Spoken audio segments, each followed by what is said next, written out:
একটা গুলি, যা সারা দেশের মানুষ স্পেশালি তরুণ সমাজকে থমকে দিয়েছে। ট্রাস্ট মি, একজন ওসমান হাদি বাংলাদেশে অনেক বেশি প্রয়োজন।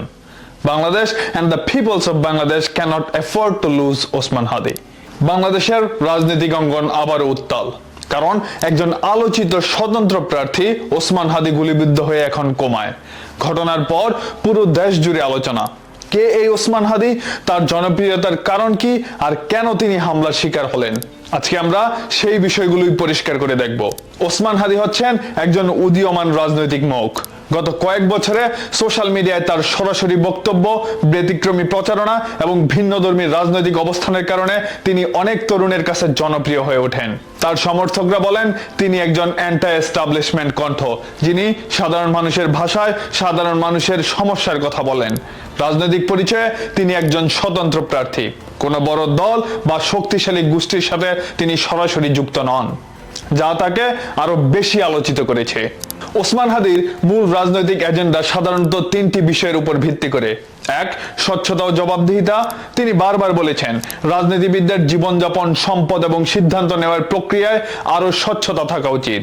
দুই, যুবকদের সুযোগ সুবিধা, বেকারত্ব, দক্ষতার অভাব এবং সুযোগের সংকট, এই তিনটি বিষয়ে তিনি সবচেয়ে বেশি কথা বলেন। তিন, স্থানীয় উন্নয়ন ও সেবা। বড় বড় জাতীয় ইস্যুর পাশাপাশি ছোট ছোট স্থানীয় সমস্যা যেমন রাস্তাঘাট, স্কুল, স্বাস্থ্যসেবা, পানি, এগুলো তার প্রচারণার কেন্দ্রে সবসময়ই থাকে। এই সরল, সরাসরি এবং মানুষের দৈনন্দিন জীবনের সাথে যুক্ত এজেন্ডার কারণেই অনেকেই তাকে সম্ভাবনাময় নতুন মুখ হিসেবে দেখেছিলেন। এরপর আসে সেই ভয়াবহ ঘটনা, ওসমান হাদি গুলিবিদ্ধ হন এবং গুরুতর অবস্থায় কোমায় আছেন। ঘটনাটি নিয়ে ইতিমধ্যে বহু সংবাদ মাধ্যমে রিপোর্ট প্রকাশ হয়েছে, তবে তদন্ত এখনো চলছে। কিভাবে ঘটনা ঘটলো, কারা দায়ী, তার সুনির্দিষ্ট উত্তর এখনো পাওয়া যায়নি। কিন্তু একটি বিষয় স্পষ্ট, এই ঘটনা নির্বাচনের মাঠে ভয়, উত্তেজনা ও আলোচনার নতুন মাত্রা এনে দিয়েছে। কেউ কেউ মনে করছেন নতুন জনপ্রিয়তা, দ্রুত উত্থান এবং তার বক্তব্যের কারণে তিনি টার্গেট হতে পারেন। আবার কেউ বলছেন এটি হয়তো নির্বাচনী প্রতিযোগিতা বা ব্যক্তিগত শত্রুতার কারণে হতে পারে। তবে সরকারি তদন্ত শেষ না হওয়া পর্যন্ত কোনো সিদ্ধান্তেই পৌঁছানো যাবে না। আর ওসমান হাদির গুলিবিদ্ধ হওয়া শুধু একটি ব্যক্তিগত ট্র্যাজেডি নয়, এটি আসন্ন নির্বাচনের উপরে বড় প্রভাব ফেলতে পারে। কারণ তিনি তরুণ ভোটারদের মধ্যে বেশ জনপ্রিয় এবং তিনি সোশ্যাল মিডিয়ায় অত্যন্ত দৃশ্যমান। তার বক্তব্য অনেক সময় রাজনৈতিক অস্থিরতা ছুঁয়ে যেত। তিনি একমাত্র ব্যক্তি যিনি বড় দলের বাইরে থেকেও শক্ত অবস্থান তৈরি করেছিলেন। এই ঘটনার পর নিরাপত্তা, সহিংসতা এবং নির্বাচনী সুষ্ঠু পরিবেশ নিয়ে নতুন করে প্রশ্ন উঠেছে। ওসমান হাদি এখন জীবন মৃত্যুর লড়াইয়ে আছেন।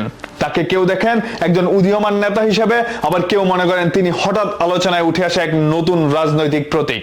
কিন্তু একটি জিনিস অস্বীকার করার উপায় নেই, তার উপর হামলার ঘটনা পুরো জাতিকে নাড়িয়ে দিয়েছে। আগামী দিনে তদন্ত কি ফল দেয়, তার রাজনৈতিক ভবিষ্যৎ কি দাঁড়ায়, সবকিছুই এখন সময়ের অপেক্ষা। এখন আমরা যা করতে পারি তা হলো মহান আল্লাহ রব্বুল আলামিনের কাছে তার সুস্থতা চেয়ে অনেক বেশি দোয়া।